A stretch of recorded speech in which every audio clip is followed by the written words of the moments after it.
Alam mo ba kung bakit may ilang tao na parang effortless na nakakakuha ng atensyon ng kahit sino? Samantalang ang iba, kahit anong gawin nila, parang hindi napapansin?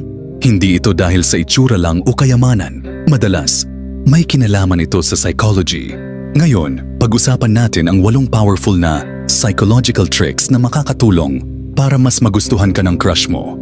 Pero tandaan, hindi ito tungkol sa pagiging fake or manipulasyon. Ito ay tungkol sa pagpapakita ng best version ng sarili mo. Una, iwasan ang pwede ba? Napansin mo na ba kung paano kaagad natatapos ang usapan kapag tinanong mo ng pwede ba ang isang tao? Halimbawa, pwede bang makuha ang number mo? Madali lang ang sagot. Hindi. Ang trick? Maging diretso pero confident. Imbis na, pwede ba tayong lumabas minsan? Subukang sabihin, may nakita akong bagong burger spot. Tara, subukan natin sa Sabado. Mas natural at mas mahirap tanggihan. Pangalawa, gamitin ang no contact eye trick. Kapag kinakausap mo ang crush mo, subukan mong tingnan hindi ang mata niya, kundi ang gitna ng kanyang noo. Bakit? Dahil nagkakaroon ito ng subconscious effect na parang ikaw ang may upper hand sa usapan. Ang trick na ito ay ginagamit pa nga ng mga negosyante at politiko para magmukhang confident at in control. Subukan mo sa susunod na interaction mo. Pangatlo, the first and last impression effect. Ang utak natin ay hindi maalala ang buong usapan, pero natatandaan nito ang simula at dulo. Kaya siguraduhin mong panalo ang unang impression mo.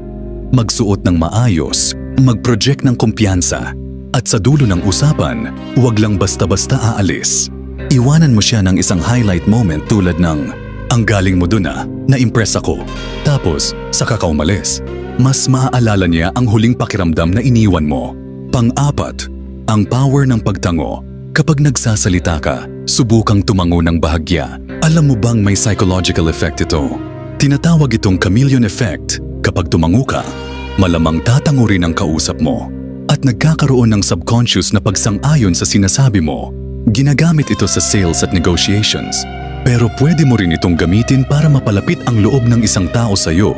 Panglima, ang tamang pananamit para sa confidence boost. Hindi mo kailangang magmukhang model para mapansin. Ang mahalaga ay kung paano mo dala ang sarili mo. Tinatawag itong enclothed cognition. Ang pananamit mo ay may epekto. Hindi lang sa tingin ng iba sa iyo kundi pati sa pakiramdam mo tungkol sa sarili mo. Simple lang, gusto mong magmukhang presentable? Gumamit ng fitted na damit na bumabagay sa iyo. Gusto mong magmukhang high status? Iwasan ang gusot at laging malinis ang sapatos mo. Pang-anim, gumamit ng playful banter. Kapag gusto mong mapansin ka ng crush mo, huwag kang masyadong seryoso. Subukang hamunin siya sa isang lighthearted na paraan. Halimbawa, crush, mahilig ako mag-travel. Ikaw, wow, ang cool! Pero feeling ko hindi mo kayang mag-solo travel. Sa isang bansa na hindi mo alam ang language. Boom! Challenge activated. Dahil natural sa tao ang gustong patunayan ng sarili, malamang ipapaliwanag niya kung paano niya ito kayang gawin at mas lalo siyang mai-engage sa usapan niyo. Pang-7, rephrase your questions para mas madaling sumang-ayon. Kapag tinanong mo ng direkta ang isang tao, malaki ang chance na tumanggi sila. Pero kapag binigyan mo sila ng pakiramdam na may choice sila, mas malaki ang chance na sumang-ayon sila. Imbes na, gusto mo bang magkape tayo? Subukan mong sabihin, ayaw mo bang magkape minsan? Kapag sumagot siya ng hindi, technically, pumayag na rin siya. Pang-8, ang 3 primal brain triggers. Alam mo ba na ang utak natin ay may 3 bagay na laging iniisip? 1. Makakain ko ba ito? Ang pagkain ay may koneksyon sa primal brain. Kaya kung gusto mong mag-iwan ng magandang impression, subukan mo siyang yayain sa isang comfort food spot. May psychology na kapag may ka-sharing ka sa pagkain, mas nagiging comfortable sila sa'yo. 2. Pwede ba akong makipagrelasyon dito? Ang subtle na attraction ay mas malakas kaysa sa pagiging masyadong obvious. Ang suot mong pabango, ang paraan ng pagsasalita mo, at ang vibe mo ay may malaking epekto sa subconscious attraction. 3. Delikado ba ito? Kapag ipinakita mong kaya mong mag-handle ng pressure o may skills ka na may kinalaman sa physical strength, di kahit simpleng self-defense, mas nagiging attractive ka. At ayun na nga, ang 8 psychological tricks na makakatulong sa'yo para magustuhan ka ng kahit sino.